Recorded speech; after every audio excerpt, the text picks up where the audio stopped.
সারা বাংলাদেশে হাম রোগে আক্রান্ত হয়ে 100-র উপরে শিশু অলরেডি তারা মারা গিয়েছে। দেখেন, আমরা এমন একটা দেশে বসবাস করি যেখানে দুর্ঘটনা, স্বাভাবিক রোগে এত মানুষ মারা যায় যা অন্য দেশে যুদ্ধেও এত মানুষ মারা যায় না। বিশেষ করে যাদের বাসায় ছোট বাচ্চারা আছে তারা অবশ্যই সতর্ক হবেন, এবং আপনার শিশু যদি হাম রোগ হয়ে যায় তাহলে আপনি কোন দোয়াটা পরে তাকে ফু দিবেন এবং হাম রোগের কি কি লক্ষণ আছে এবং এর প্রতিকার কি, এই বিষয়ে বিস্তারিত আলোচনা করব।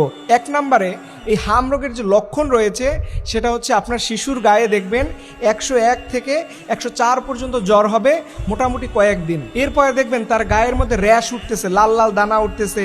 এরপরে তার নাক দিয়ে পানি ঝরতে পারে, চোখের মধ্যে লালচে আবরণ পড়তে পারে। এই লক্ষণগুলো দেখলে অবশ্যই আপনি ডাক্তারের কাছে যাবেন। তবে মনে রাখবেন, রোগ চিকিৎসার চাইতেও প্রতিকারটা হচ্ছে সবচেয়ে বড়। প্রতিকার কিভাবে করবেন?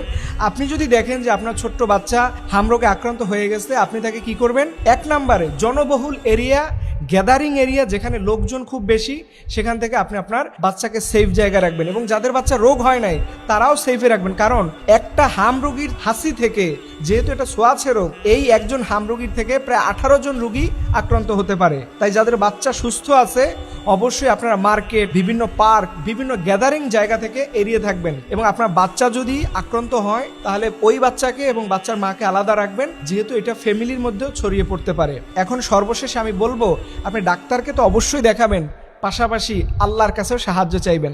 এর জন্য নবীজি সাল্লাল্লাহু আলাইহি ওয়াসাল্লাম, যেহেতু হাম রোগের সাথে জ্বরের একটা সম্পর্ক আছে, এই ক্ষেত্রে আপনি নবীজির এই দোয়াটা বেশি বেশি পরিমাণে পড়বেন। আল্লাহুম্মা রব্বান নাস আযহিবিল বাস ওয়াশফা আনতা শাফি লা শিফা ইল্লা শিফাউক লা ইউগাদিরু সাকমা। এই ছোট্ট দোয়াটা বেশি বেশি পরিমাণে পড়ে আপনি আপনার বাচ্চার গায়ে ফু দিবেন। তারপরে আপনি কোরআনের আয়াত পরে ফু দিবেন, বিশেষ করে অনুনাজ্জিলু মিনাল কোরআনি মা হুয়া শিফাউন ওয়া রাহমাতুল লিল মুমিনিন। এর আগে আপনি সূরা ফাতিহা পড়বেন, দরুদ শরীফ পড়ে আপনার বাচ্চার গায়ে হালকা পানি ছিটিয়ে দিতে পারেন।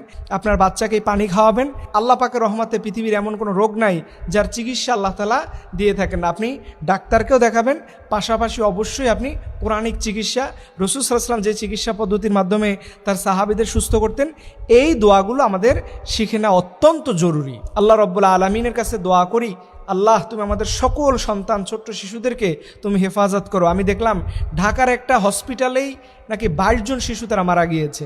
এর জন্য সবাই মেহেরবানি করে পুরো দেশবাসী আল্লাহর কাছে দোয়া করুন, রব্বুল আলামিন যেন আমাদের প্রত্যেকটা সন্তানকে নেক হায়াতে তাইয়্যিবা দান করে। সকলরা আমিন।